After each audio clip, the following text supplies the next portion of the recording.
Hello and welcome back to the Pedal Progression Podcast, where progression is the obsession. We are very, very firmly part of the Michigan Mid-Pack Media Group. It's never been truer. As of last weekend at the Bootleg, which you'll hear about later in this episode, we all were very, very mid-pack. I'm joined by Kellen Johnson, who was not mid-pack because his timer didn't work. They were scared of my real time. Craig Frazee. I think couldn't have been more mid-pack. 40, 30? 31, 30. okay? Come on.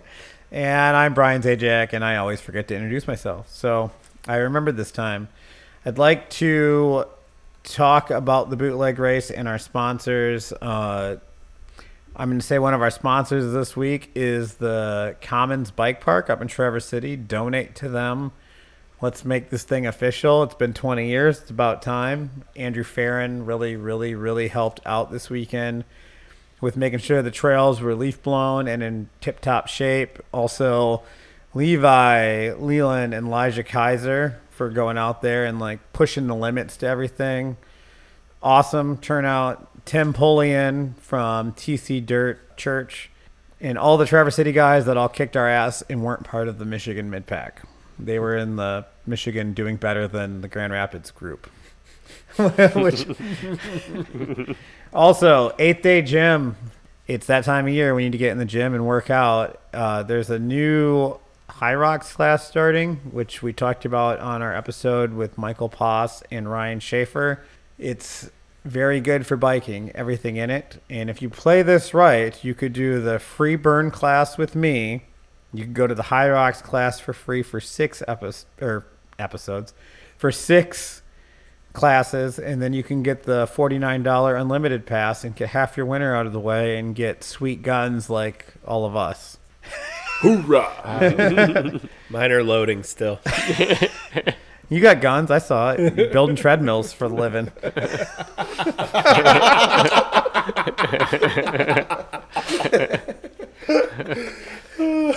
Also, the building blocks. Also, the Building Blocks Foundation Inc.org. Check out the website, donate, give them money. It will help out for the summer program, and that is awesome. KOM Cycling, it is Zwift season, which Craig will tell you about in a second. Buy their sweet Zwift stuff. I got a magnetic phone thing so I can watch Netflix while I ride my bicycle inside, and it makes it suck less. Check out all their things. They've got tables for laptops. They've got little things you can stand up on your trainer and go back and forth, like Kellen's fancy one, but cheaper. And it's worth checking out. PPP15 for the discount code. Get 15% off. It is awesome. Other than that, Craig, why don't you tell us what's going on? Listen up. This is when champions are made. None of us. It's easy to show up to a race day and perform your best after you've been putting in the work, been putting in the time in the off season. Zwift is getting going. If the Bootleg race and the 6 inches of snow that fell on us shortly after we finished the race is any indication, it is time to dust off that indoor trainer and get your setup dialed. So keep an eye out on our social media platforms. We're going to be posting about upcoming rides. I believe there's a Zwift weekly ride that you can join a group for. How do people find that, Brian? You can join our group off of our Instagram page. We have our link tree in there with our Zwift group, and our rides will be posted every week on Thursdays. So that'll be coming up as the weather turns. You are going to need a place to ride, a place to train, a place to get those watts out of your system. And Zwift is the best way to do that.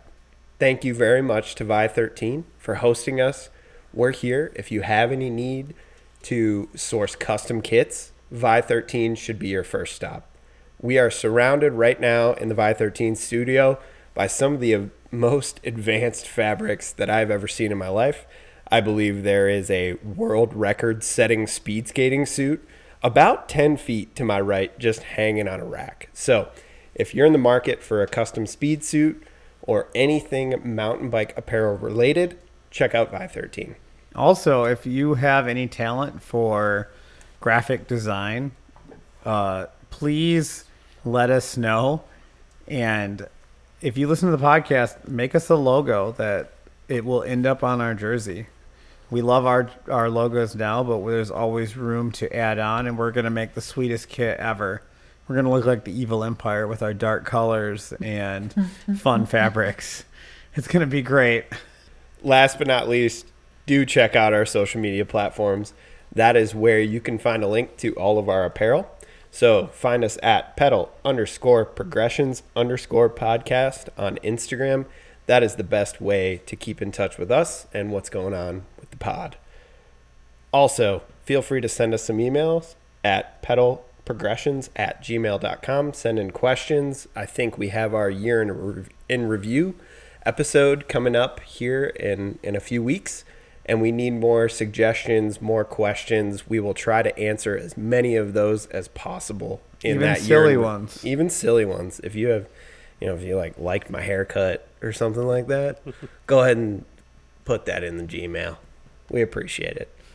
Callan, tell us about our two esteemed guests today. Oh, boy. We had a fun one this week. We had Trevor and Josh. Trevor are some local friends that are pretty fast downhill. These weren't just guys we found off the street? No, they were not. I picked him up on the side of the road the other day. One of us. Not both, just me. But this is a fun one. We talked about some pretty fun things, some good stories. Some of my highlights of this episode were talking about a trophy that is actually made of ice and that gets passed around town to drink alcohol from. We talk about Iceman's wood chip hill and the shenanigans that go down. We also talk about getting drunk and giving the 14-year-old the business on the dirt bike to win a race. That's a horrible way to say that. True story. Allegedly. Allegedly. We talk about what makes our bootleg race so much different than any other event. And then lastly, we talk about what it takes to get your pro downhill card so you can race in a Cat 1 race. So without further ado, here is Trevor and Josh.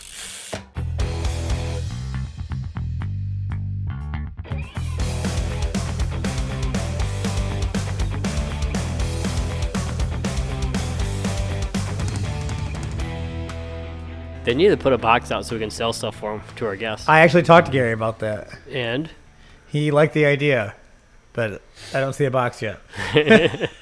Josh, talk once. Me? Yeah. Oh. you're the only Josh here. So I know you were hunting, Josh. Did you see anything? Not much. Oh, damn. Couple. At the bar on Friday night or Friday morning? Yeah, we're talking. What'd you guys get up to? You went, Deer, not birds. Oh, yeah.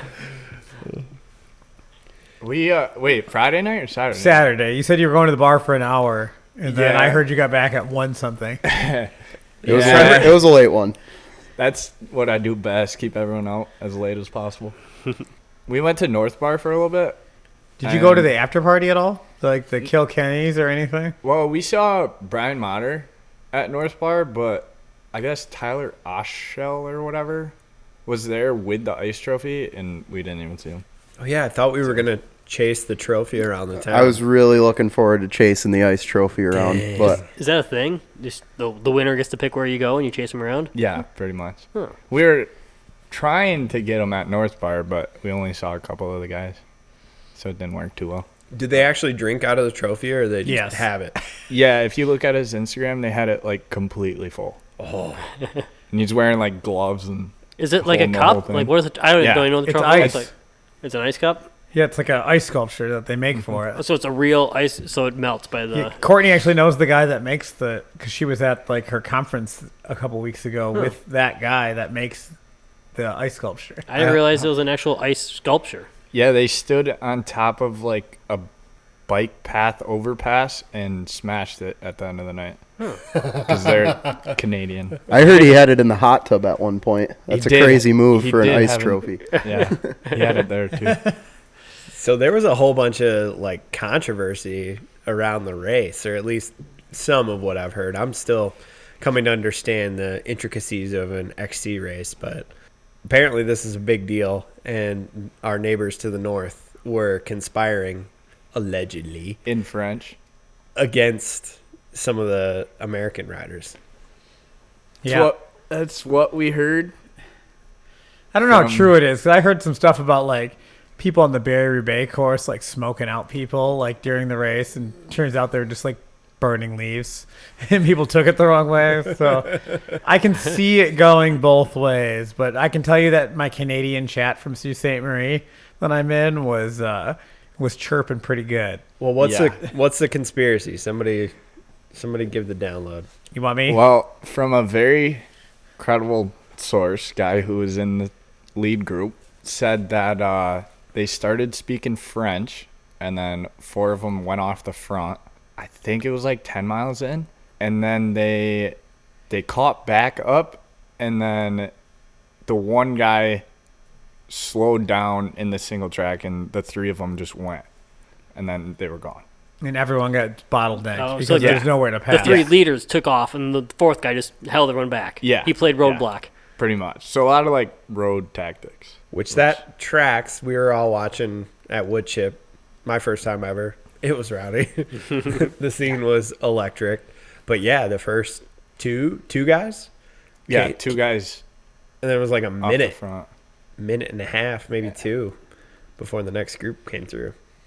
Before we dive too far into this, we're joined by Trevor Ruys and Josh Brinks, who were with us up at Iceman and Bootleg, so they have a perspective of both. Well, Josh wasn't at Iceman. Yeah, I didn't make it to Iceman. But, He lamed out. Deer hunting. yep. Though, in all fairness, I don't know if I would have remembered if you were there or not. So I was pretty friendly with my screwball shots. And you had a rule that everyone you gave away, you took one with the person you gave it to. You're just a creeper if you give them away and don't take them with the people. Yeah, we were feeling pretty good. So, yeah, we spent the weekend up in Traverse City at the Iceman race that we've been promoting since, like, July. And the Bootleg race. Craig came to his first ever Iceman, which was, how would you describe it? As someone, like, you had expectations and they were not what you thought it was. Could you explain? Well, I was just like, okay, we're going to go to this little cross-country race and, like, watch people climb up a hill.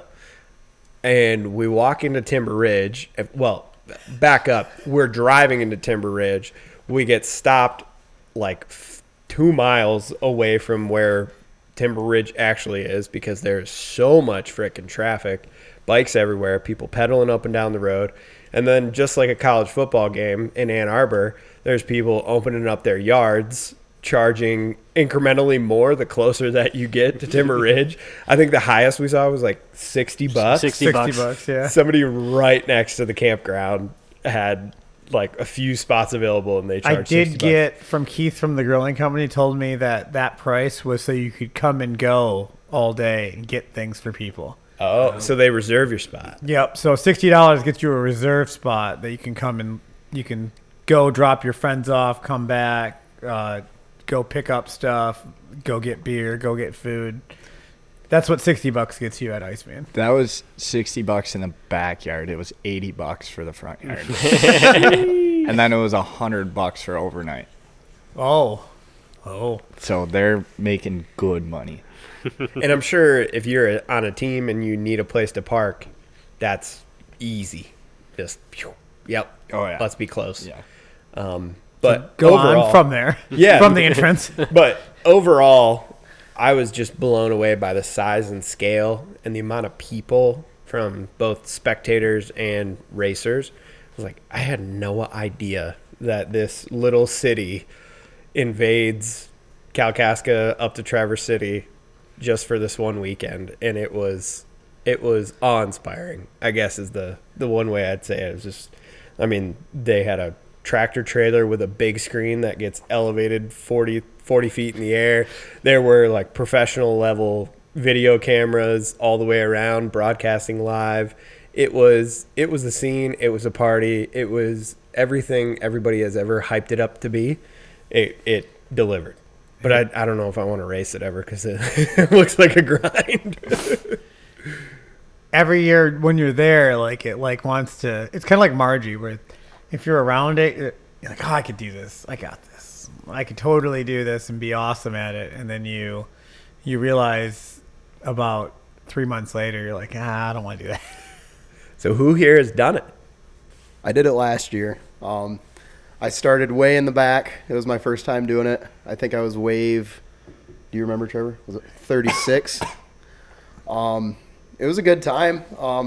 I was like the first guy out in my group, and a mile in, caught slow people from the one in front of me in the single track, and was at a dead standstill for a couple minutes. I bet you felt like a hero because you passed like 200 people. Though. Yeah. I felt like a real hero when we got onto 2-track. I passed a line of about 25, and then I blew the corner going into the single track. And I had to pass them all again. But How are people in front of you? In general, are they getting out of your way, or is it a mixed bag? oh no, No. Some people are parked. I Called hit the people conga with, line. yeah. Okay. I yelled a lot of rider back, and they don't move. It's not like downhill. We got to get you a trophy truck set up where they got the sirens and beep boops. It's Oh, yeah. like it would be like being in downtown Chicago traffic, honking your horn at the person in front of you to let you go when there's 700 cars in front of them. And then taking a cowboy lane when you want to pass. Running through the woods. I haven't done it since juniors. First one I was 14, and then I did it I think 3 or 4 more times, skipping a couple years for injuries. But it we didn't get that much traffic, so it was kind of nice. But still caught up to people at the end. So I feel like it's bigger every year. Like more and more people. Don't they limit the number of people that can get in it? But I feel like it's bigger every year. It's like 5,500 or something like Yeah. that. Wow. yeah, It's like juniors- 55 waves of 100 people, I think, Juniors caught up to people like quickly. 10 miles in or something like that, and they start an hour back, It's hour and a half. 30 miles total. What's the It's total? different every year. 33.7 Ish. Yeah, or rough, something right like around that. there. Yeah. Rough, yeah. This year they added more single track in the beginning because there's no hills to bottle people up and like kind of keep people at bay. And I mean, obviously it played an effect on the pro race, and I'm guessing it did. Talking to Alex from the Iceman podcast, it played a role in his race too. So it was a good call for strategery.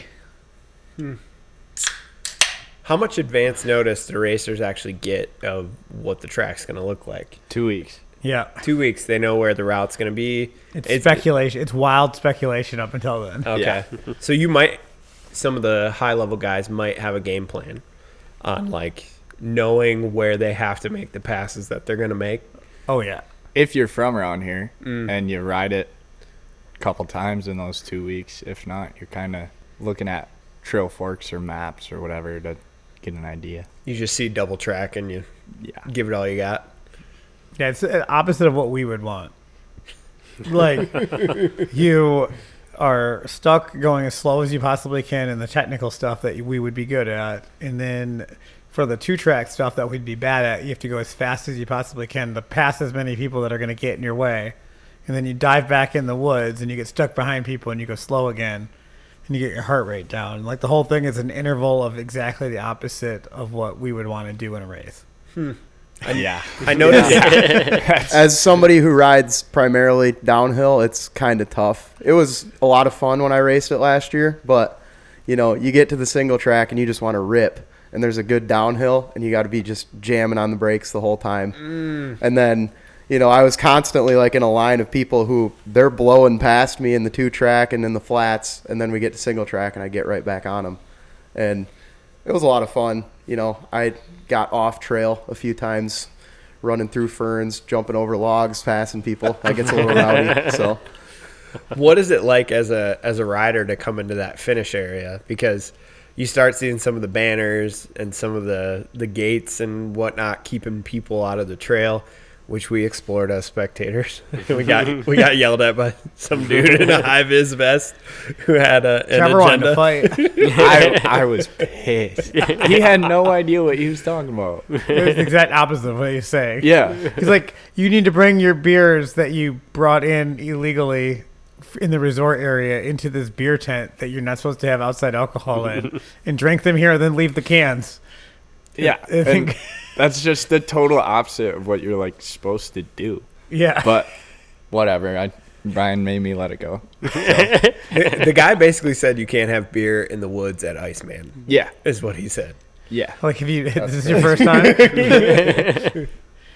Because we brought everyone and we watched at Woodchip Hill like we had been saying we were going to do. And the hills were in a different order this year. So we ended up walking down the trail and we ended up on Iceman or Icebreaker Hill. And we're like, huh, this isn't the right hill. So then we like bushwhacked through the woods. Our buddy Drake was dying.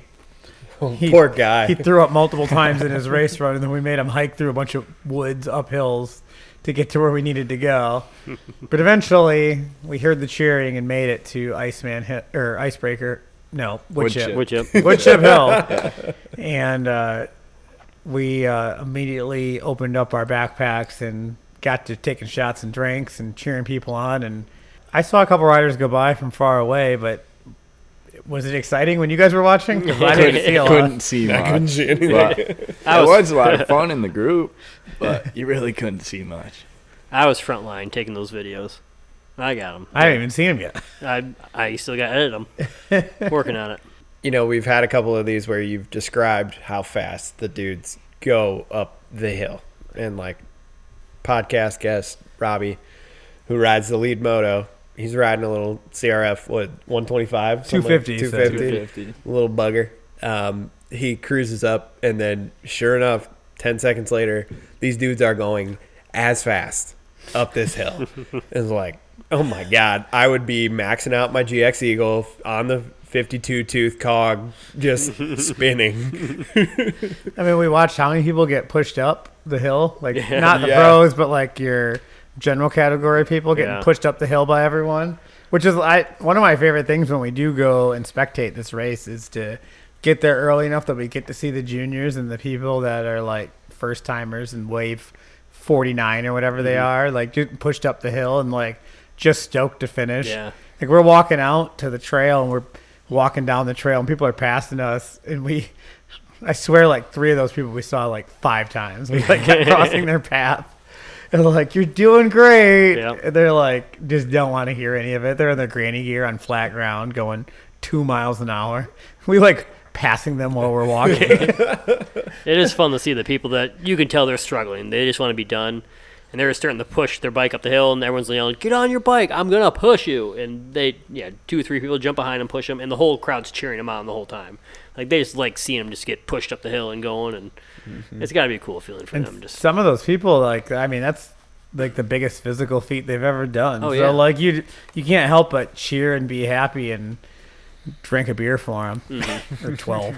Or drink as you're riding up the hill, like a couple of the pros did. Yeah. That one guy won in my heart. Are you kidding me? Yeah, the people that know they're not going to win, but they're just there for the crowd to show off. Yeah, just cracking beers, pouring it from like as high as they can in their mouth, like hand fully extended up. Just beers mostly missing them, hitting them on the face, but just hammering a couple beers up this hill. The guy that Trevor's talking about is who Trevor Gibney from Dirty Chain Podcast gave him the beer. And there's like a bunch of pictures on Instagram of him chugging the beer going up the hill. And then Finished it and then sprinted up the rest of the Yep. way. That guy is a legend, and I think that was the most epic moment for me of the whole weekend. There's someone also handing out hamburgers. I saw a couple riders. One guy halfway up grabbed it and ate half the hamburger and then just threw the rest of the hamburger high as he could in the air, and it hit some other member in the crowd not even paying attention. It's like, hamburgers are raining. Well, then other guys just grab it with their mouth, take as many bites as they can before they drop it, and just chomping burgers. Jenny Acker's Hamburglar costume was apropos after last year of her giving hamburgers away during the race. I thought that was like very well thought out for her. And she stopped and did a fireball shooter halfway up, Yep. too. Is she really? Yeah. They got other people handing out dollars to people riding by, like, here, take them 5. He had 50s on that pitchfork, He too. had 50s? Yeah, my parents said half the time it was 50s, not just dollar bills. I saw a couple guys finishing the race with dollars in their mouth. Yeah. As we're walking down there, I'm like, where did they get these dollars from? There's some guy handing out dollars on a pitchfork. To him. Yeah. Yeah, he stuck them on the Yeah, top. you got nowhere else to put them. You held just it stuck in out your mouth. front And of him. yeah. Yeah. I heard there was an aid station pretty early on with handing out bacon and whiskey. No, that's pretty standard. A standard issue. And it was high school kids handing it out. One of these years, we should really try to get a campsite Yeah. That'd be That'd be a fun time. sweet. podcast campsite for everyone. That's what we used to do as the freewheeler team, and it was always so much better because you got somewhere to go and store all your beer. See, we just travel with Kellen, so we always have a way to get back. That helps. That definitely helps. Yeah, the chauffeur license came in handy. Yeah. I guess we should probably, before we get into the main event of the evening, talk about how you guys started riding and all that good stuff. Mm-hmm. Trevor, you've been riding since you were a little child, because I've known you Yeah. since you were a little child. You were a little scrawny. You and your brother were like little stick figure. Yeah. Looked like the dude from the Nightmare Before Christmas. Yeah, I started when I was like off training wheels. I think I was 3 because my brother always rubs it in. He was 2.5. But- so I started real early racing BMX, and then we got into mountain biking when I was probably like 9 on our BMX cruisers, racing single speed as a 9-year-old kid. Oh, yeah. And then from there, it kind of evolved into dirt bikes, and then got back into it kind of when Josh did. He made me go. And then now downhill. So, And Josh, you bought our friend's bike. Like, one of our closest friends is like, yeah, I just sold it to some random dude who was my size down in Hudsonville. Oh, that's right. Yeah, the Rocky Mountain. I Adam still rip Kettner. that thing. Yep. Yep. One of our super close friends who I know listens to the podcast. Yeah, that bike is still riding. I've replaced about every part on it, blown out a couple wheels, and shock. the frame has a crack in it. But It's in a less consequential location. yeah. You That'll ride be it fine. hard. Oh yeah. Because, I mean, that's the first time I met you, is I came up to you at Boyne Highlands. I'm like, oh, you bought my friend's bike. Oh yeah. Yeah. Because I'm like, oh, I know Trevor. Yeah, I think he blew the tire off the rim that day. Every time that bike made a trip to Boyne, something broke on it. Every time. I blew my shock out. I blew a wheel out. I snapped the crank right off. Yeah, a big guy like me can't be riding a bike like that at The Boyne. shock didn't just blow, it collapsed. Yeah. Snapped the rod that goes through it right in half. So Yeah. In all fairness, I think Adam's got quite a bit of size on you. And he rode it pretty rough at Sedona and stuff. Because we rebuilt it and tuned it up, and the thing was pretty immaculate when you bought it still. yeah. Oh yeah. He's real uptight about his bike setup. He Oh, doesn't yeah. let That works, anything get but all so is crappy. Josh. Yeah. Extremely. So he's so uptight that he explodes stuff. Yeah, but it's just Like I need it to work perfect, so when I mess up, it blows up. Yeah. the day after, it was just spotless, even with all the oil pouring out. Yeah, of I'm the not shock. like Craig. I wash my bikes. Whoa! You're doesn't fighting words for this whole side of the This whole table. side of the table it works better when it's dirty. Yeah. He's the only one that washes it. I put SC1 on my bike. Just for the smell, I see you down there by the top tube, dude. Get the sniff. Every time I spray my bike off with a hose, the bearing seizes up. That's why Yeah. you don't wash it. Rolls faster. I didn't start riding until I was like 20, and I became friends with Trevor just through, I don't even know what. Mutual friend. Yeah, and mutual moto. friends. And I started going to the moto track with him, and I was the camera guy. I didn't ride dirt bikes, but I ended up buying a dirt bike, and then shortly after, during COVID, I took interest in mountain biking, and he's like, oh, I used to dabble with that a little bit. And Slightly. we went out, did a little cross-country riding, and next thing you know, we were at Boyne, and it was all downhill from there. Hey, ba-dum-tsh. But no, I think you guys have started a bit of a bit of a spark or a little bit of a flame on the moto side in the West Michigan area.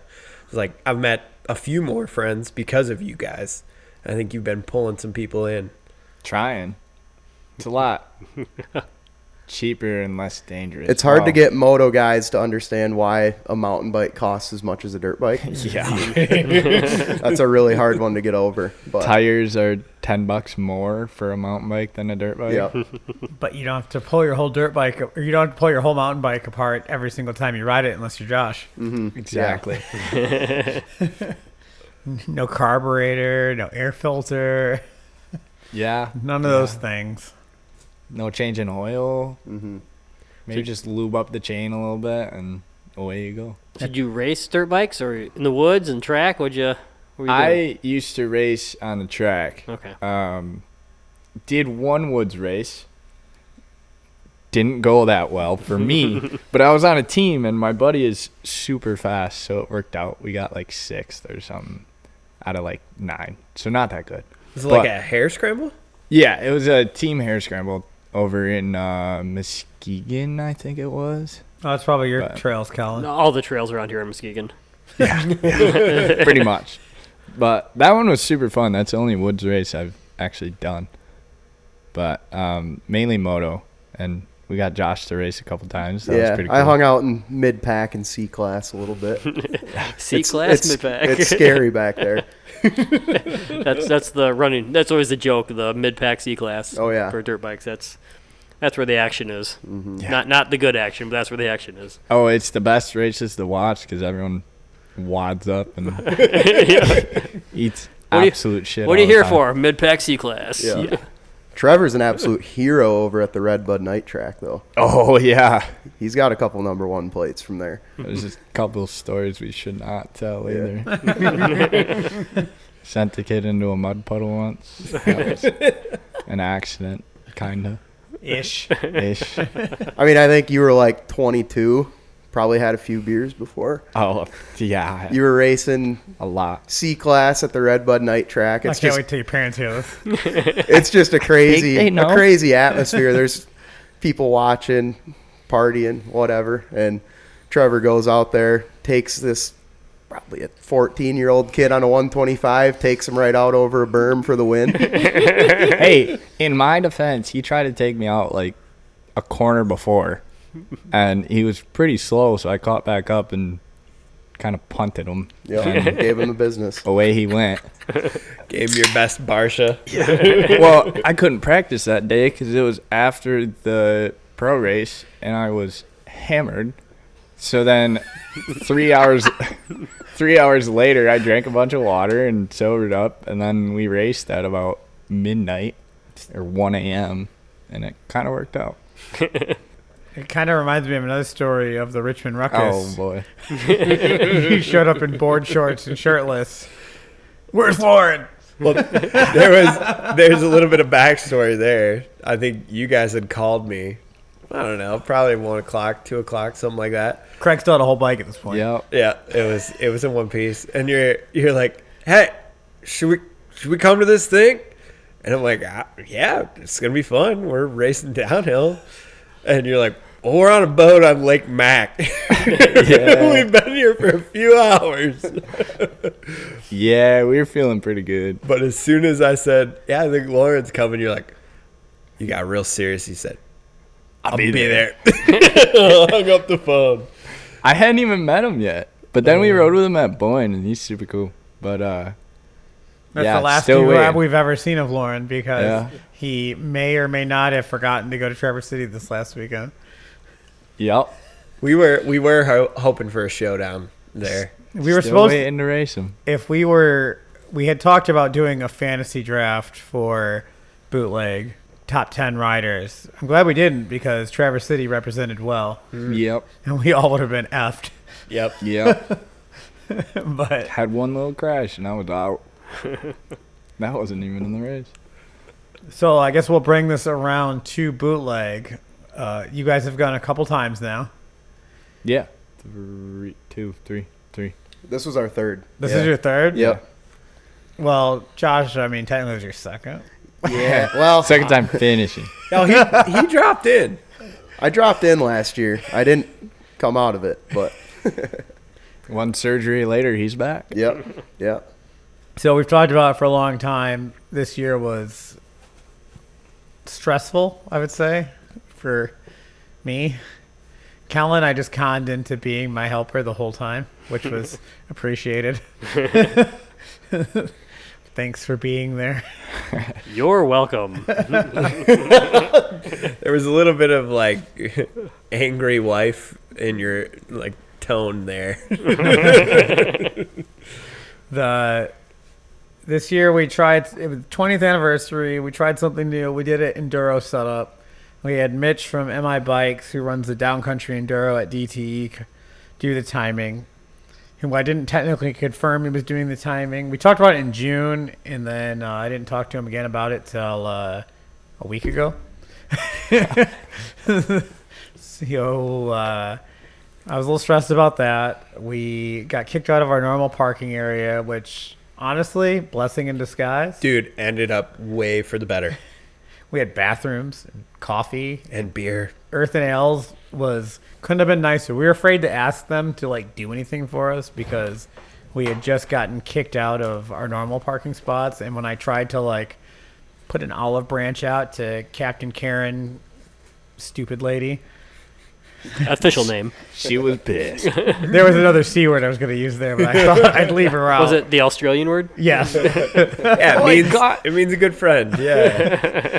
I got kind of hung out to dry, and we ended up scrambling to find a location. And then I didn't sleep Friday night because I didn't know how we were going to do this enduro, how we were going to get from point A to point B to point C to back to where we needed to be. And I was real stressed out coming up Friday night or Saturday night.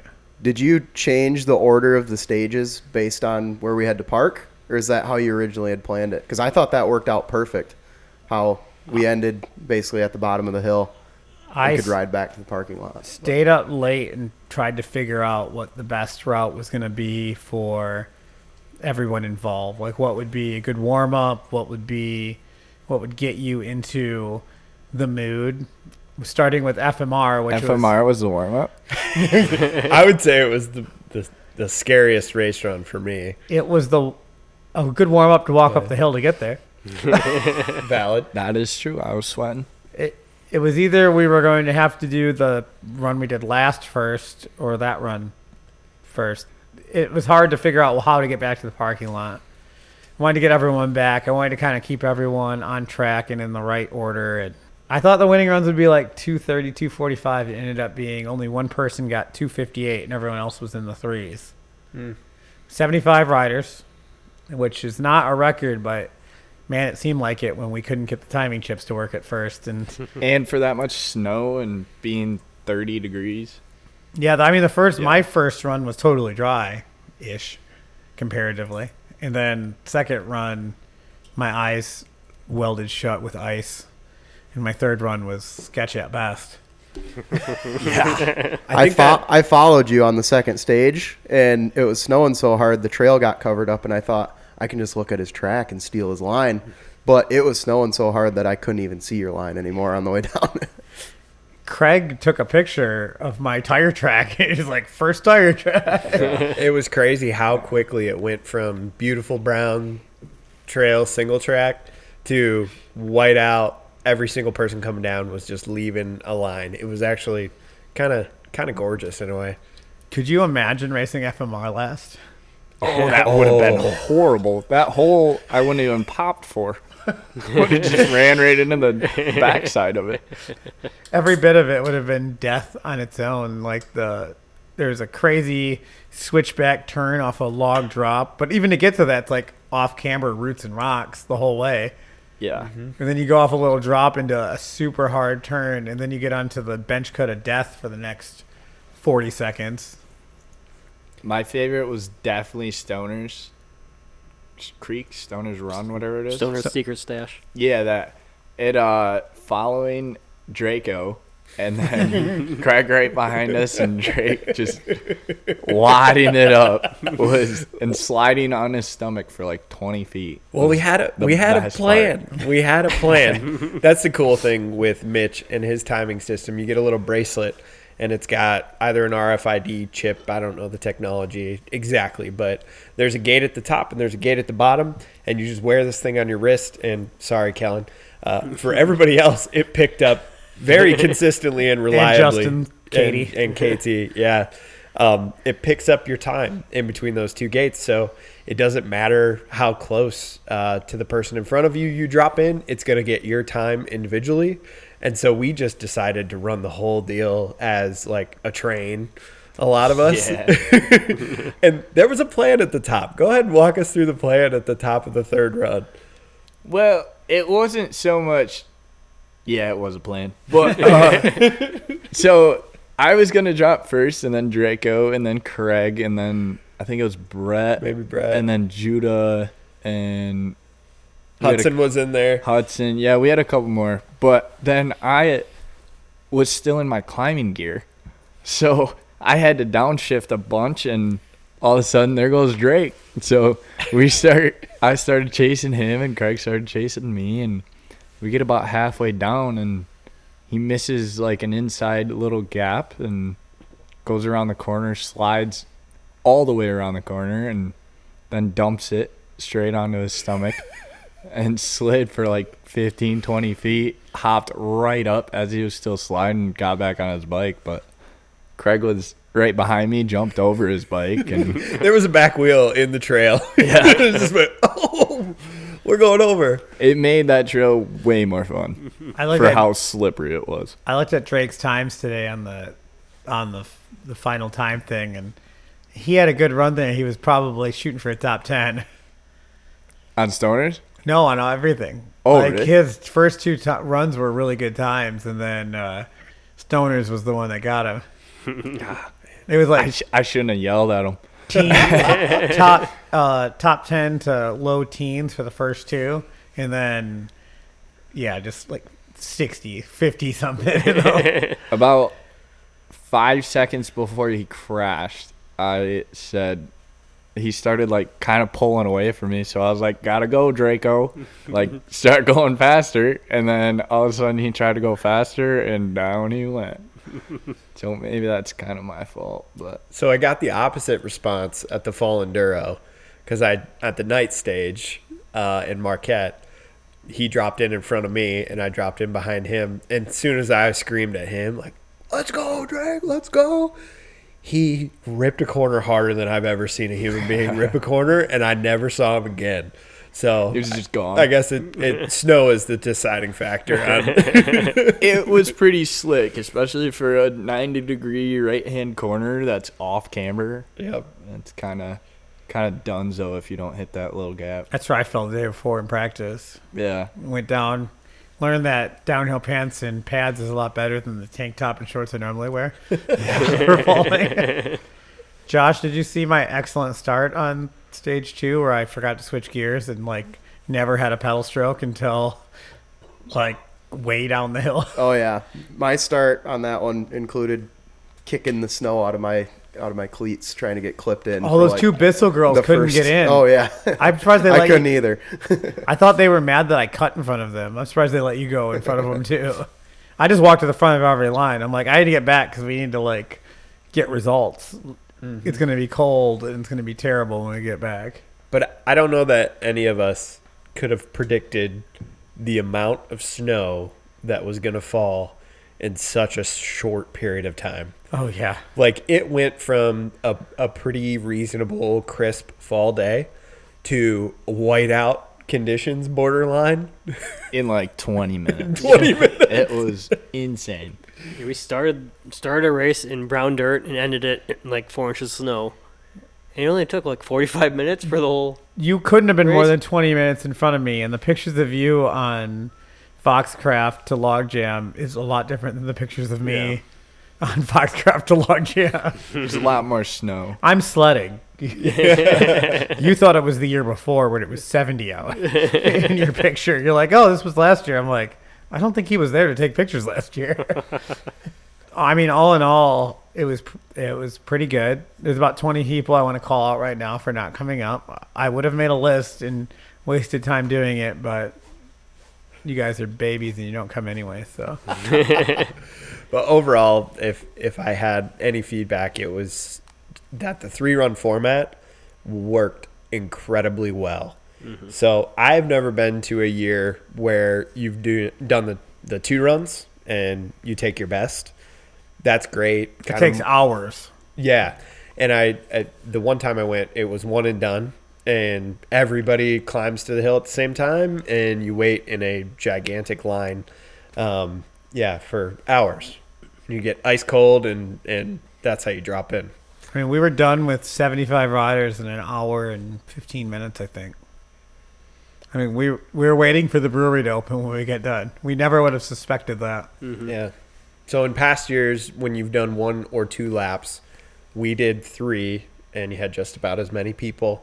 And I don't know about you guys, but I never really waited in a line, period. Maybe 5 minutes. Yeah. We were some of the last guys to go, I think, because we hung out for a little bit. But honestly, it felt like the whole thing took less time than it did just doing one last year. Mm-hmm. But yeah, it's crazy. You ride more, but wait less time. Mm-hmm. The complaints, I heard complaints the day of. And, we were unorganized because, it's not a race. It's just a ride that we compare times. And we were running late, and with it being an illegal event, we have to, set up morning of. And we were a little late getting up and getting out there and getting things set up. So we were running behind, and the computers didn't work. So we were, a little behind the 8 ball, and there were some complaints going on. But I feel like everyone, by the end of it, actually enjoyed this format and everything better in the long run. And could go inside and warm up and have beer after. Yeah, I definitely liked the 3-run format. It was just to keep moving the whole time, too. Last year I felt like we sat, was it 1 or 2? In the hospital. Yeah, I was in the hospital afterwards. But was it 1 or 2 last year? 1. I only did 1, obviously. Yeah, 1. Yeah. But, yeah, that diagonal route on what trail is that? The one that was Stoners. Stage 3. Stoners, yeah. It got me. It got Trevor this year in our practice run. Yep. Same exact spot. Washed the front end out on that rut, and down he went. Don't try to jump into that berm. It doesn't go well. Oh, well. Yeah, this event's so weird because unlike a real event, you don't spend any time planning it, really. I put a bunch of effort into it, and other people put a bunch of effort into it. But we don't really talk or anything. It's just we show up the day before and all voice our opinions and make it happen, and then somehow it happens and it ends up being the most fun event in the state. Oh, yeah. For I will downhill say, and rather competitive. I will say practicing would have been a phenomenal idea. FMR, I had no idea where I was going. Stoners and Logjam were pretty much fine because Logjam was 2 years ago, half of it. Stoners was last year. So those were fine, but FMR was sketchy. Was your first run your race run? Yep. Yeah, mine was too. A pre-ride would have been a great idea on that one. And this trail is blind off camber. You're coming over a rise, and you have no idea where this track is about to go. Big ass random hole in the middle of the trail. Oh, yeah. That one was scary. Oh, yeah. Where you're cranking your brains out. Yeah. Right? That ravine. Yeah. There was a dude in a fat bike walking up when I went by, and I yelled at him. He wasn't part of the race. It was just a guy, a family, in the way. I'm move, move, move, move. Should have jumped the ravine. Could have gone right over It him. used to be half that size, and we did all used to bunny hop it. Well, I thought it was a lot smaller than it was when I was going over it. You didn't make it? Did you jump? I did make it. Did you jump it? Yeah, I jumped it, but I didn't know until we were talking later how big it actually was. It's 6 I thought feet. I thought it was 3, 4 maybe, but probably realistically 6 to 8 feet, somewhere in there. Bunny hop would save you a lot of time, so you probably made up a bunch of time right there. Well, I lost it about everywhere else. So. That's why you beat me. You bunny hopped the ravine. No, I think I was behind you on that one. I still didn't bunny hop the ravine. Oh, well, I knew better. got me close. But they're going to make that whole area up there into a bike park, the Commons Bike Park, and they're having trail builders come in. Possibly past guests, Evolve Trail Co. are going to go up there and redo the bottom of Stoner's Secret Stash. Thank God we did not ride the bottom of Stoner's Secret Stash. We had walked it the day before and rode it. And it was like wild enough that we're like, yeah, we probably shouldn't do this. And that was when it was dry. In the snow, it would have been terrible. I still got to ride that. Because you guys Wait a little while. You guys were telling me about it, and it sounds sweet, but it sounds kind of gnarly. It would be it'll make it fun. It would be a really cool race run, and not that I want to insert myself into organizing this event or helping organize it, but in the future, with how quickly we were done with the 3-run format, it almost could turn into an enduro plus a 1-lap downhill. You know what I'm saying? Oh, yeah. And That'd be sweet. you could ratchet up the difficulty or the rowdiness of the trail for the downhill lap, and I think people would enjoy it. But There's like 7 runs there, and we just chose 3 different ones on 3 different peaks to make it the best for not having traffic and like getting around. We rode Foxcraft because it's the original race we did 20 years ago. Logjam was different, but the only reason we went all the way that far over was because 20 years ago we did it, and we needed to do it again. But there were other options. I showed these guys another trail called Bobbit. That would have been a wild time. I hear that one's pretty fun. there were some sizable jumps and step downs. Everything for the most part had ride arounds, but people would have got broken off. It crosses FMR. That's the thing. Is like a lot of these trails cross each other. Like Double Bogey's a really good race run too, but it goes off the back of Foxcraft right at the top. So you can't race both because you can't have 2 different start gates up there. Your RFID chip on your arm's going to trigger, and you can't be that close. So we had to be really careful of how we set up the race run so that you wouldn't trip other start and finishes like Kellen did, apparently. Does that one go left after that top? Yep. Like where the hard right roots? turn is, you'd go straight. Oh, okay. That gets Gotcha. wild in the back too. Like it gets real steep and rocky, and then there's a huge jump over like a creek bed type thing. Oh, sick.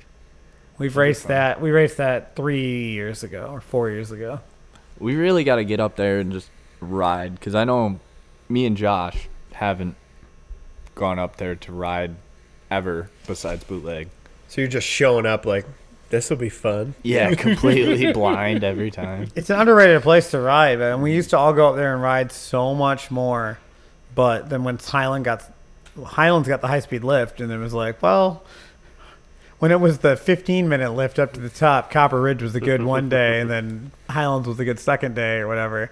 But then now that it's less than 5 minutes to the top, it's like, let's just go to Highlands and sit in the hot tub after. So what do you guys think the secret sauce is that keeps people coming back to Bootleg and keeps it growing? It's not an actual race. It's actually like chilling. You're not. All right. Well, you get pretty nervous, but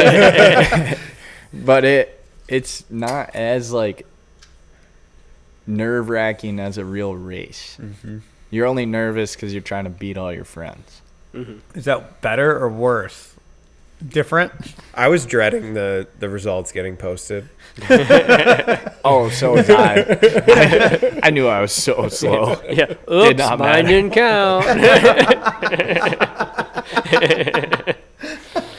Joke's on you. Oh, so you ripped your bracelet off for one of them, or stomped on it a couple times? Yeah, it is a really chill vibe though. Like, I'm a very competitive guy, and for no reason, because I'm usually back of the pack or mid pack. You know, when we go to races like U.S. Open and stuff. But like, we went to Tennessee National this spring, and I'm lining up for probably like a, close to last place, but I'm just nervous as all get out, And coming to this, it's like you just line up and do a run, and there's no reason to worry, You're just having fun. The crazy thing is, unless you're Trevor, I think he was tripping about it for about the last 2 months. Yeah, so. I was tripping. That's how I get. Like, as soon as I crashed in the morning, I was done. And I said something to you about it. Yeah, we Brian. talked about it. Yeah, I was done though. I get in the chute at the Bentonville Enduro, and I expect to do better than I do at the Bootleg, and it makes me go nuts, like going into it. And like being the organizer there's no practice. Like I get on my bike last. I just kind of cut in front of people this year, but normally I would go like dead last, and like I just get up there, do my run, don't stop at the top. Like I didn't even shift gears, and then go to the next one, to get done, so I can try to enjoy the event, which is difficult to do, but it's good to see you newer guys who are new to the whole thing, because even Kellen's pretty jaded. He's been coming for a long time. Yeah, I'm old. Craig's newer than Kellen, but not as new as you guys, and to see how excited all the new people get is pretty cool to see. Every year I'm like, I'm not effing doing this ever again. I hate this. I don't want to do anything with it. And then I see all the pictures after it, and I'm like, Bootleg. It's always so much fun. It's definitely a can't miss event on the calendar. You know, I really like that. For our entry fee into the race is you got to bring a working bike part or like a 6-pack of beer or something. 200-gram gummy. Yeah. Yeah, what am I supposed to do with that? Go to the moon. Yeah, I guess so. Or the hospital. One or the other. or a 2-liter buzz ball like Trevor brought. Oh, yeah, that was my entry. But yeah, like everyone in the races gets something. And people finishing like towards the bottom, like 50th, 60th and that, they're all still getting awesome prizes that a lot of them are still stoked to get. Like people finishing, like 60th and that, I'm seeing them get like new helmets and stuff like that too. And normally those people will never get trophies or whatever for a winning race, but they came, had fun, they go home with something that they like. It's funny when a kid pulls out a 6-pack when he's underage. You're like, put that back. But You see Dad behind, like pointing him to the right prize. yeah, pick that one out for me. My nonchalant riders meeting was we were in a new parking lot this year, and I didn't want to disturb the residents and get us kicked out. So without asking for permission, we did the race there, and you couldn't believe how many cars we had in this parking lot for this breakfast place. I bet the breakfast patrons were not stoked. And mountain bikers aren't exactly subtle. Like we're all putting our shit on out next to our truck, stripping down, putting knee pads on, putting race pants on, and everybody's got a bike rack. Like There's 60 bikes on the grass in front of the breakfast place, and I'm like, it's kind of early, and I don't want to wake these people up, so I'm like, hey, everyone come here, and like getting close, and I'm like leaning against my truck, like, so this is what it is. We played telephone to tell everyone the rules. Yeah, we actually accidentally skipped that because I was on the ground. So we didn't make it back for the riders meeting. Basically, it said just go in order. Ride with your friends. Have fun. Well, I guess we did exactly that, so it worked out. You got it. So I guess Bootleg marks the end of the downhill calendar. You boys both have downhill bikes. Oh, yeah. What's on the docket for 2026? You want to go first? Wait, are you done for the first. season? I think so. I mean, I'm going Bikesgiving. I got the pass. I'm Oh, going to ride well, down. I mean, I we'll think- probably go ride once. I don't think we've before even the talked year's about what done. Trevor does yet. I don't think the listeners even know he what doesn't. Trevor rides for. I don't do much. I try to race here and there. It don't go well. I apparently really like second place. Hey, Just like Brian. speaking to my heart. I was 18th this year, so I had even, or 16th or something. 18th. Well, I was not close to second this year, so. I was 3 times worse than you, but 3 times better than Craig. That's a tough. Well, I had somebody crash in front of me. You know what I'm saying? So did I. So did I. Kellen won. So some would say Drake Dersham has fallen off. I don't know. He was ripping for those 5 seconds after I yelled at him. Faster than I could go, that's for sure. But 26. Josh, what are you doing? Oh, man. I don't know my exact plans yet for the year. I mean, I'm not near as committed to trying to chase a pro card as Trevor is. I'm just a casual weekend guy. But I do enjoy going to big races. We went to the Tennessee National last year. And then we try to hit Marquette Trails Fest, Copper Harbor Trails Fest. We planned on U.S. Open. The story why we didn't go is kind of embarrassing, but we had it all planned out. Craig was going to join us. We were going to race the U.S. Open, and we just didn't sign up. When sign-ups came out, we thought we had time, and then it filled up.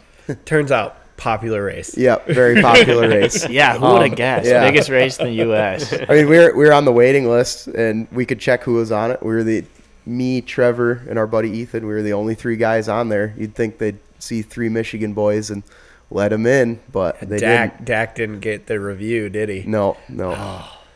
But, yeah. So, yeah, I mean, next year, I think, for me, I'm going to try to find, like, 1 or 2 big races. Maybe Tennessee National. I kind of want to check out Mountain Creek. Is that what it is? New Jersey. It's a good place. Yep, on the Pro Downhill Series. As long as it's not a mutter like this past year. Yeah, yep. But, yeah, and then hopefully we'll actually make it to U.S. Open next year. We went once, and that's my favorite race I've ever been to. Just the track, the vibe, being The in Vermont. whip comp. Yeah, being in Vermont in the fall, it's just perfect. It's an awesome weekend, and I mean, if anybody from Michigan can make it to that, it's totally worth it. I mean, I just raced Cat 2-3 and get smoked, and it's still an awesome time, you know. So You gotta go to those mechanic classes so you can be yeah, team mechanic and then still get some laps in. yeah. No, Josh has been putting in the time. I've seen some clips of you online and followed you a little bit at the Highlands. You're cooking these days, man. Been trying to. Trevor's got quite the Working. plan, though. Well, it's all up in the air. Definitely going to Tennessee National again. Getting a new bike, right? Oh, getting a new bike. Shout out for Wheeler. We'll see what actually happens. But Tennessee National for sure. And then probably before that first couple of rounds of Downhill Southeast, try to get the Cat 1 card. Or card, whatever it's called. How close are you? 3 points. 2 points. So tell everyone what it takes to get your pro card, the Cat 1. Basically, you got to get at least top 5, I think it is, depending on the number of people in your race. And then you get points through that. And Or be likable and have a petition like Well- some of the people on this side of the table do. Well, yeah. I was a little drunk the first time I set that in, so they don't like me very much. But I think 5th place is like 1 point, 4th is 2, 3rd is 3, and whatever else. But 1 race, I'll get my Cat 1, and then T-Knots will be Cat 1. Then try to do a full push of the Monster Energy Pro Downhill Series. If that works out, we'll kind of see, because a couple of those are kind of far away. Don't know how that's going to go funds-wise, but that's the goal. So you got a full race calendar coming up this season. Trying to. Good for And then, you. Also U.S. Open, because that one's a lot of fun. Are we committing to it right now? Yeah, It's happening. We're in. Yeah. All right. As soon as Set your alarm. as soon as sign-ups open, I'll text you guys, and we're going to do it. Because this year I kind of slacked off and didn't text till a week later, and then we waited another 2 weeks to try to sign up. So, didn't really work out. But next year for sure. You have the talent. You just need to get through the learning experiences of putting it together. But you're not the first person that's had these roadblocks in front of you, I'd Yeah. say. Yeah, I probably should get in the gym a little bit and lay off the beers a little bit too. I mean, you don't need to lay off the beers, but I do recommend the gym. Yeah. I've invited you multiple times, and you're just always too busy. You I can't gotta do it. work. I don't get out as early. Well, I don't start as early as you. So You could. yeah, I could, but I don't wake up easy. I sleep easy. I don't wake up easy. That's the problem. So what is it about downhill that gets you guys fired up?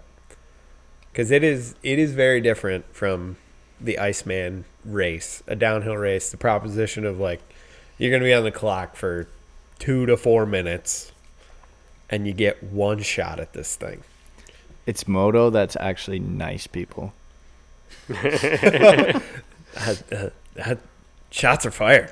I almost lost some bush light out of my nose right there. It's not like not everyone's unnecessarily nice or necessarily not nice in moto, but it's a lot nicer of a scene for like downhill. You don't get fights at the finish or shit like that. It's just kind of more fun. Yeah, we got into some issues at some of the local moto races, and Yeah. just guys getting taken out. And I like with downhill how it's individual. You don't have to worry about, like, there's no beef with other people because you're just up against the clock. And, you know, it was kind of fun every now and then getting into a little fight with the boys at the moto track. But just going out there, and for me, like, racing downhill, it's just me against myself. It's not C-class motocross worried about getting landed on, you know. And the adrenaline rush of having a 2, 3, 4 minute run where one little mistake, you know, like I would always think about it like I paid, you know, $600 to drive to the Tennessee National this weekend, and I get one shot at it. This year, I went over the bars. Some could say it was the shitty brakes on the bike that you purchased from me. Yeah, definitely. Craig's old SRAM codes didn't stop me very well. Well, But penguin slide did though. yeah. Well, my theory was if I give Josh shitty brakes, then he's just going to have to go faster everywhere. Yeah.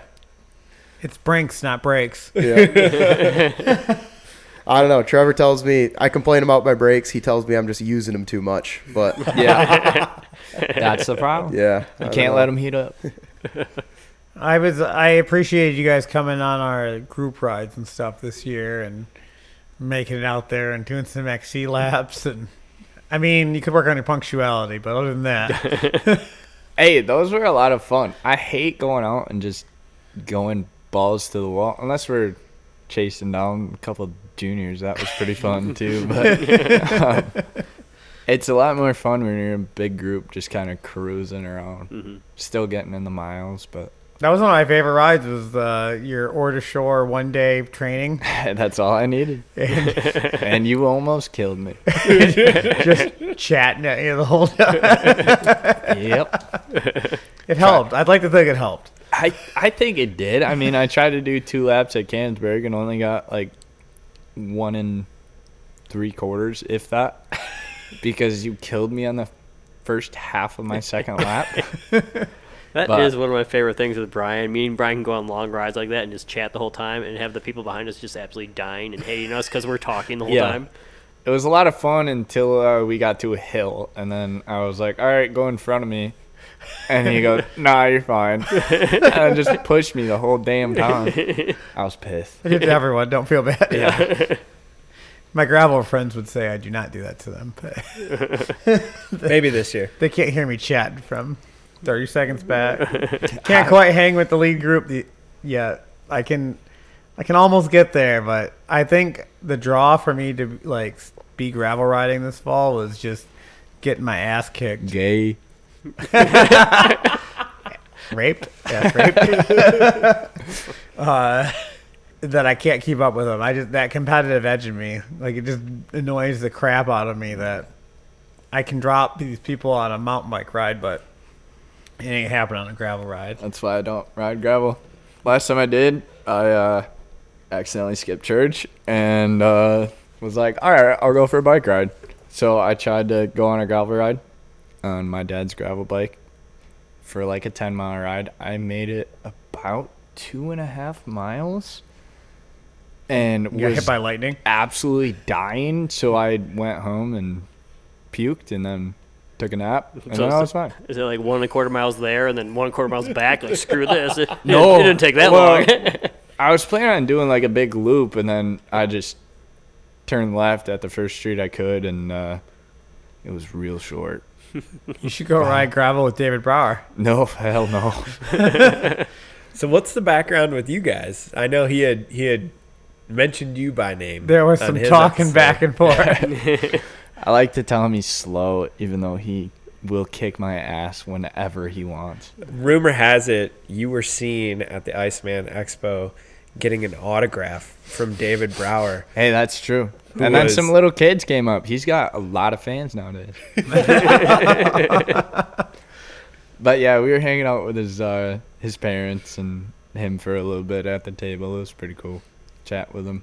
Karen walked us back from the depths of Woodchip Hill back to the expo, or not back to the expo, but back to the finish line. Oh, did she? Yeah, because I mean, we just followed her because she was sober and knew where Wait. she was going. Was I there? Was I that drunk? Yes. I was that drunk? Oh, boy. You teleported.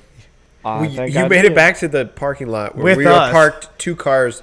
He beat no, us there. I had my bike, so I wasn't with you guys at that point. You I didn't think have we- your bike until after Woodchip Hill, It was at my dad's van. so you had to get out of Woodchip So, Hill. yeah, I had to get out of the ghetto. And you and I were having a conversation about Karen. Yeah, no. No idea. Regardless, Trevor beat us to the cars because we explored all of Timber Ridge Campground Oh, you on guys. our way out. Oh, who was it that was taking us the wrong ways? I don't know, some jerk. Was it Brett Was that and me? John? Brett and John Hillary. Well, you guys went left. Know around, it all like- and know it all too. Knew the way out. And I was like, I think we got to go that way. You guys went left around like the south side of the campground, and I went right to go by Icebreaker and then to my dad's van. So we split up pretty early. We went every direction on the way out. We went the farthest exit you could possibly get to where we were parked. That's where we exited. We took the tour. Yeah. But we had Oh, to see boy. every inch of Iceman. So. Better for Yeah. peeing on the side of the road, though. Right in front of the cop car that pulled around immediately after. Hey, as long as he doesn't get out, you're fine. Yeah, as long as you toss your beer can far enough into the woods and get away with it. Oh boy. Yeah. So you guys, Lesson learned. the plan for next year is Trevor's gonna try to race a bunch and with a new bike and be cool and not make it. No, just kidding. Yep, pretty much. Josh is gonna race and like sneak up on people and end up with his Cat 1 license by the end of the year. Yeah. We'll see. We'll see. Are you, We'll get you gonna there. start with Cat 1 or are you just gonna go? My goal really is it'd be cool to get a Cat 1 license at some point. We're already I don't- talking Zwift at dinner tonight. Yeah. So. Oh yeah. I got plans, but you know, we're young guys, but we're both getting a little old. We're 24, 25, and you know, that's young, but you know, we're at the time where might be time to think about moving out of mom and dad's house, and No, I'm staying as long as I can. I think me and Trevor got different plans on that, but Oh yeah. he's gonna just go for it and try to make a living off of the bicycle, which I got no business doing, but we'll see. We'll see what happens. You've gotten fast though. Like the first time I saw you guys riding at Boyne to where you are now, and like Bootleg probably isn't the best example because it was terrible snowing. conditions Yeah. and we don't ride in that, right? But the last time I rode with you at Highlands and stuff, there's like a giant noticeable improvement, and even like riding at Luton and on some of our rides that we did this year. So definitely. Yeah, I mean, you're making exponentially better steps than everyone else at this table. Well, thank you. I appreciate that. I definitely like being able to, because most of the time I ride, it's with Trevor. We always, if we're going to Highlands, we go together. And riding with somebody at a high level, being not at such a high level, is just so helpful. Because, you know, I'm constantly, if I try to follow him, I can see his lines for a minute and then he's gone. But he'll ride behind me a lot too, and just having that pressure of a fast guy right behind you, you don't want to hold him up, you know. It helps you progress so much faster, I feel like. And that kind of thing can get you ready for a race run and the pressure that's there. Like if Trevor's behind me, Brian's behind me, Kellen's behind me, you're like, shit, I gotta go. I gotta make the right decisions here, and Yeah. I'm going to hear about it figure if I out. take a bad line. Yeah. Sometimes that's worse than doing poorly in a race. Yeah, I mean, most of the people at this table are the only people I let go in front of me. There's a hierarchy in downhill riding. Yeah. It's not like cross country. You just go out. Like, and downhill, it's like you need to know exactly who you're in front of and who you're behind. Or you just pass them in the corners. That only happens once, and then you're in front of them. It works sometimes. Not all the time. But it was a pleasure riding with you guys this year. Hoping next year we get to ride more. Hopefully we'll see you guys on Zwift and at the gym and doing the fun things. Rays. You got dirt jumpers? Oh, yeah. Well, I got an extra. You got like 5 of them. Yeah. 4. I think we might have to schedule a little Horns Hill trip too if it's not too cold up in Ohio. That freeze thaw will get you. Yeah, Careful there. Yeah, but Yeah, I'd rather go to Rays. But I know a lot of the homies like Horns, so maybe we'll get out there at some point. But definitely Rays. Maybe Joyride? Possibly. Possible. I mean, I'm turning 45 We'll this see. year. There we go. do something for birthday biking in January. Yeah, exactly. Canada's been fun. can I bring my scooter to Rays? No. I don't know if I can talk about that on here, but I used to be a big scooter guy back in the day. Yeah, you're about to get canceled. Yeah. I mean, I can't talk too much trash because my cousin listens, and he was like legitimate pro scooter kid. So Oh, shit. The type of kid who's doing a flip and like spinning, tail whipping the scooter so fast you can't even see how many. You can't count Oh yeah. how many. Oh, fuck. Oh, sorry, Mom. Aw, heck. I got told I couldn't swear. Kicked out of the house. Sorry. like yeah, front flip tail whips over like pyramids and stuff. Oh yeah. I could Dang. throw some triple whips back in the day. Dude. Bri flips, finger whips. What's your shins look like these days? A little tore up. A little but, calcified? yeah. Oh yeah. On the way to Windrock this year, we need to hit up Mike's Bike Park and the Dayton Bike Yard because that is all kinds of good times that you could ride your scooter, Josh. You don't yeah. have to bring a dirt jumper. Oh, there we go. You can still ride with your friends, and it's not that gay. This is a hot take, but I come from a background of scootering and riding motocross And playing football. and playing football. Yes. The I scooter almost and think State champion. Scooter and football go together. Who Isaac Tesla has touched Josh's butt. It is that's balls. very true. That's very true. I forgot we learned that this weekend. Oh, yeah. He Oh, signed yeah. us nuts. Yep.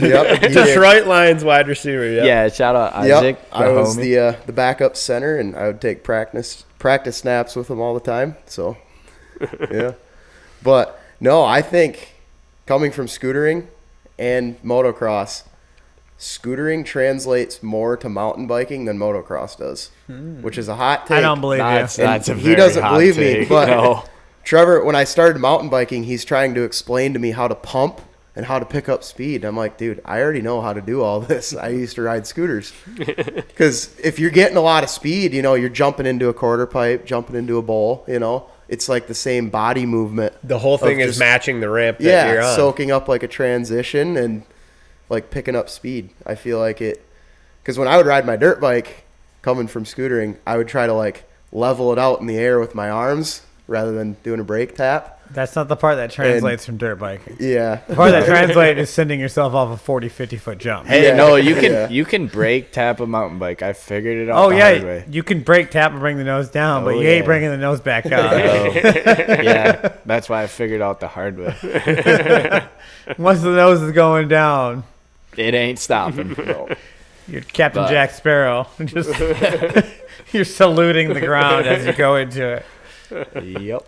I don't think you're crazy, Josh. No. I think controlling that such a lightweight little nimble thing translates better than a 230, 250 pound motorcycle where you can twist your right wrist and go faster.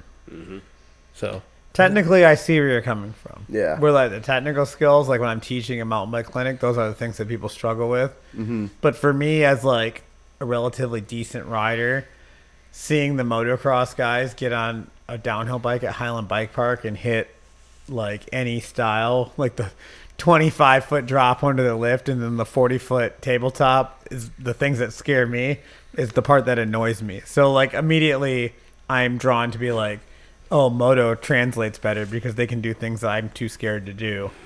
But I get where you're coming with the technical skills, like hitting berms, hitting rollers, and Yeah, definitely like the fear factor of mountain biking. If you come from moto, nothing's quite as scary because nothing's quite as big. But just like I've seen some of our buddies get on a mountain bike coming from moto, and they're hitting the stuff, but they are sketchy. oh yeah, they're so awful between the features. Yeah. And yeah, I feel like But that's not the part I'm scared of. So some of my bike skill probably came from the scooter back in the day. So Wasn't Ken Roxon like in an interview or something? Yeah, he thinks he can race a World Cup, which That's right. I don't necessarily doubt. I just don't think he'll qualify. I thought he tried and it didn't work. he was a little too nonchalant about the way he said it, though. He said, "Yeah, when I retire from moto, I'll probably race a World Cup." Well, Like- this year at U.S. Open, we had Cade Clayson and Marvin Muscan, and they both qualified. Not well, but they qualified and still raced. So, like, it's got to relate a little bit. When I was at the U.S. Open, I raced against Jimmy Johnson. Oh, NASCAR. NASCAR guy. Really? It was before he won all the championships, but like he was real big into mountain biking. I sat and drank PBRs with him at the finish while I was injured. No way. That's pretty wild. That's crazy. Yeah, I just drank beer with Jimmy Johnson. What? Yeah, Mountain Creek, but back when it was called Diablo Freeride Park, back in the day. Damn. I guess I didn't realize that was a thing. Oh. So, you guys got anything you want to plug or anything? The FPE mob. Oh, yeah. What the hell is that? Look up the FPE mob on Instagram. We got this little Instagram page. We kind of slack on it, and we should start doing Very better. much so But slack. we're What's it stand for? full privateer effort, which Because we don't got any sponsors. We We, have- just kind yeah. of rip. and Try. when we were racing moto, we would go to these races and we would hang out with all these kids who they were there with their parents in their $300,000 toy hauler. They got 4 bikes, and we were just throwing our dirt bikes in the back of Trevor's piece of shit truck and going to the moto track, hungover, paying for all our own stuff, just doing it all on our own. We both worked blue collar jobs, and we would just show up and race. And I don't know, just something about being with all these kids who were almost complaining about being there, and their parents were paying for everything. We always just thought it was cool that we were like some of the only guys doing it on our own. privateer. And yeah, when we came into mountain biking, I think it was our first year at Marquette Trails Fest. We had our campsite at Rippling River looked like a homeless camp. We had a couple easy ups, a couple garbage tents, and everything set up. And our buddy Ethan's just like, man, this just looks like a full privateer effort right here. And from then on, the name kind of stuck, and we made a little Instagram page where we post some of our random clips and whatnot. But Shit, I need to follow that. yeah, Back in moto, I tried to make one Loretta's push and crashed out first moto, but raced against a bunch of like factory dudes. So it was like we were staying in a tent, and these guys are in full-blown $1 million RVs. And then we go to Tennessee National this year, and we were racing, me and Josh and our buddy Ethan were racing, and Jack, racing this kid that's Mondraker factory, like USA kid. The full in custom painted in Cat frame. 2-3. Yeah, in Cat 2, and he won. Barely. Ethan got second. But still, it's like we're doing it all on our own, no support, and it's just kind of cool that It definitely full sums privateer. up like our group of guys that we ride with too. Yeah. We all have just the cheapest bikes. We don't put that much money into equipment and Don't parts. wash 'em. And yeah, well, I do, but yeah. Well, the rest of us don't wash him. No chain lube. my enduro bike is a YT Capra, and Trevor, his downhill bike is a YT 2s. And the only reason that we both have those bikes is because they were on the clearance sale on the YT website. Hey, And- YT2 is for sale. Hit me Yeah. up on Instagram, trevor.rise, if you want it. It's Light- a double XL, fits like a large. Yeah. Full 27.5. I don't know what else to say about Lightly ridden. Yeah, it. lightly Very, ridden. very lightly ridden. Only ridden like 10 30 times. Fresh rear wheel. Oh, yeah, actually, brand new rear wheel. Cushcore. Fresh Contis. Hit me up. Well, on that, thanks for coming out, guys. We appreciate talking to you and appreciate everyone listening.